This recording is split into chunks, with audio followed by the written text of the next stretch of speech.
Yo, what is going on everybody? Today I'm going to be showing you guys how to do the Valby outposts and the first Descendant. This is going to be mainly for my weekly reactor videos. So with that being said, let's get right into the video. So first I'm going to go over the build and then show you guys what outposts these builds are going to be for. So first, starting off with this build, this one is prioritizing on range and crit damage, just having as much damage as possible. We are going to be using skill concentration, emergency measures, and skill insight for the critical hit damage and critical hit rate. We're going to be using focus on non-attribute and focus on dimension for the skill power boost and skill cooldown. We are also going to be using MP conversion for skill cooldown, and then we're going to be using skill expansion for the range, and then skill extension for the duration, and then we have increased HP for survivability, and then we have MP collector for MP management. But with this one is very versatile. You can actually go for decimator if you just want to have the most amount of damage with this build, or you can go HP collector if you feel like you are dying during these outposts.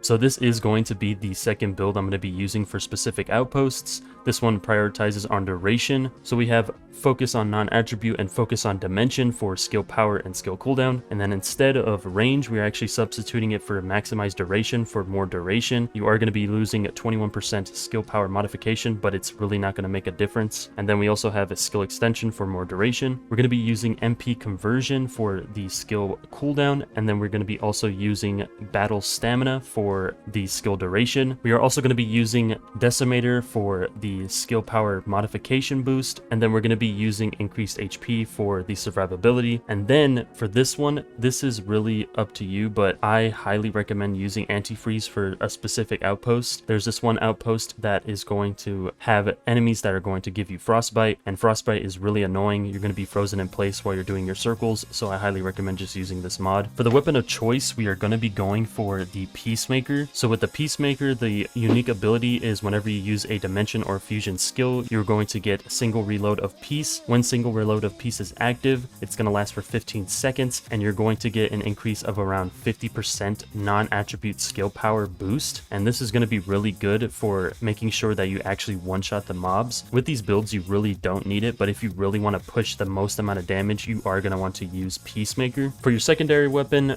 it really doesn't matter. I would just highly recommend either a submachine gun or an assault rifle or any type of machine gun so that you can just destroy the points as fast as possible. And then for the reactor, you're going to want a dimension reactor with dimension skill power boost and skill cooldown. These are going to be the best for these outposts since you want your skills to have an uptime, so you're not just like sitting there not using your third ability. And then we are also going to be using the Slayer set just to increase our skill power, further pushing the capability of one-shotting the mob.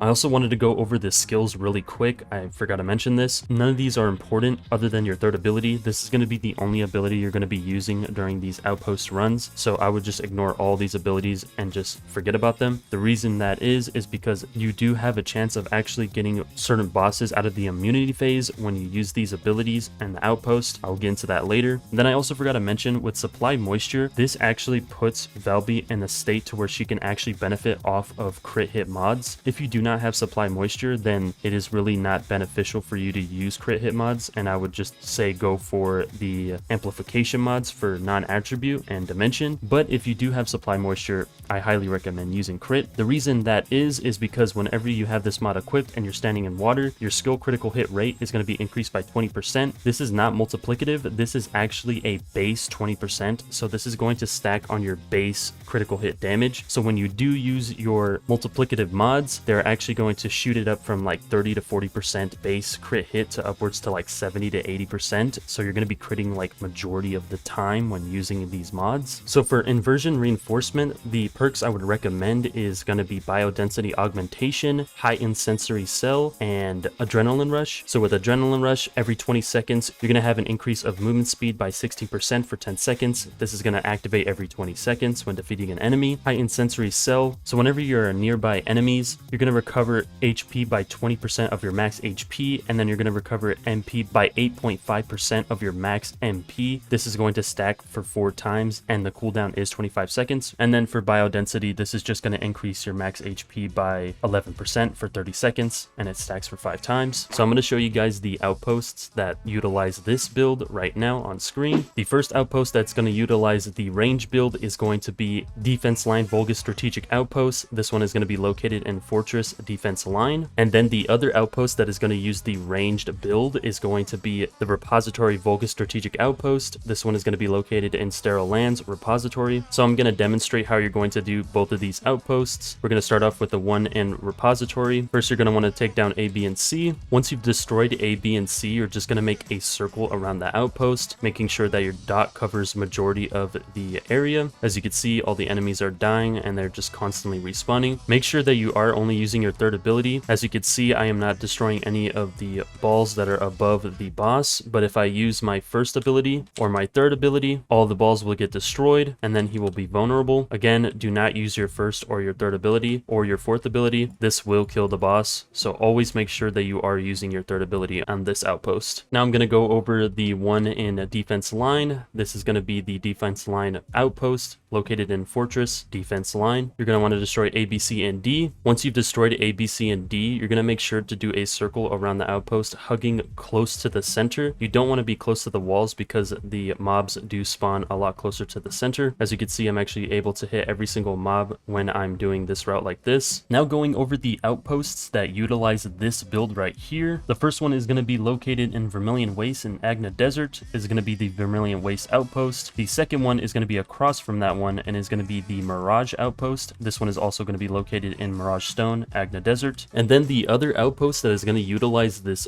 build is going to be in the Converted Facility Fortress. Is going to be the Converted Facility outpost. Now I'm going to go over how you're going to do these outposts, starting off with the Vermilion Waste one. So you're going to want to destroy A, B, C, and D. Once you've destroyed A, B, C, and D, you're actually going to hug the wall of the outpost, making a circle. You want to hug the wall so that you do not have the dot touch the boss, because if the dot hits the boss, then the boss will die, making it to where you're not going to be able to farm this outpost. So again, make sure that you are hugging the walls of the outpost. Now going over the Mirage Stone outpost, you're going to want to destroy A, B, and C. Once you've destroyed A, B, and C, you're going to do exactly the same thing as the last outpost. You're going to hug the wall, making sure you don't kill the boss. Now we're going to be going over the Converted Facility outpost. This one is a little bit different than the other outposts. It's a lot smaller, so there is something you're going to have to do. Once you destroyed A, B, C, and D, you're going to make a circle around the outpost, hugging the wall. But with this one, it is a little tricky. The boss does tend to walk in the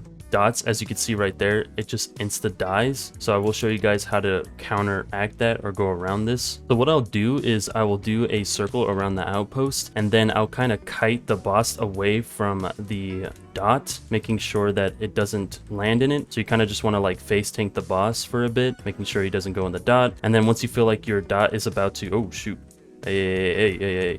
Once you feel like your dot is about to run out, you could just make another circle. This is why duration's really good for this one, so that whenever you are going in a circle around this outpost, you can kind of just leave it there, kite the boss around, making sure that it doesn't hit the dot, and then just do this over and over. And yeah, that's going to be pretty much it. That's how you're going to do every single outpost with Valby in the first Descendant. I hope you guys enjoyed the video. Peace.